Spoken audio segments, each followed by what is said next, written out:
L'histoire des civilisations africaines est souvent négligée dans les récits historiques dominants, mais elle est riche en diversité et en accomplissements. Parmi les nombreux joyaux oubliés, le royaume de Kouch émerge comme un acteur clé dans l'évolution de l'Afrique ancienne. Cette vidéo se propose d'explorer en profondeur les multiples facettes de cette civilisation, mettant en lumière son rayonnement culturel souvent méconnu et son impact sur l'histoire africaine. Contexte historique.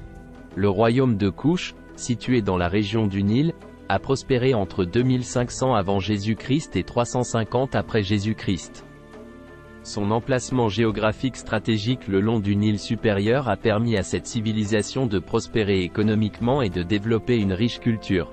La période allant de 750 avant Jésus-Christ à 350 après Jésus-Christ, également connue sous le nom de royaume de Méroé, est particulièrement notable pour ses réalisations architecturales, son système politique et son influence régionale.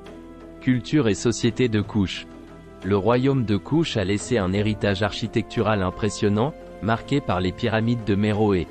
Ces structures imposantes, souvent ignorées au profit de leurs homologues égyptiennes, témoignent de l'ingéniosité et de l'originalité des architectes kouchites. Les temples, les palais et les tombes ont été conçus avec une esthétique unique, reflétant la prospérité culturelle de Kouch. La société kouchitée était organisée de manière complexe, avec une élite dirigeante et des classes sociales distinctes.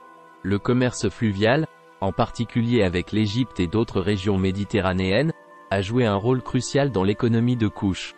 L'or, l'ivoire et d'autres ressources naturelles étaient échangées, renforçant la position de Kouch en tant que centre commercial. Relations avec l'Égypte et héritage culturel.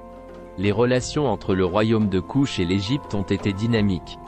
Kouch a connu une période d'influence égyptienne, mais il a également défié la domination égyptienne à plusieurs reprises, notamment pendant le Nouvel Empire.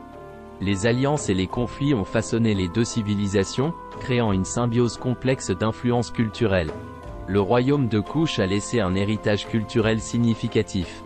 Outre les réalisations architecturales, la civilisation kouchitée a influencé la religion, l'art et les pratiques funéraires de la région. Les vestiges archéologiques révèlent des rituels funéraires élaborés, des sculptures et des poteries uniques qui contribuent à notre compréhension de la vie quotidienne et de la spiritualité kouchite. Déclin et impact sur l'histoire africaine.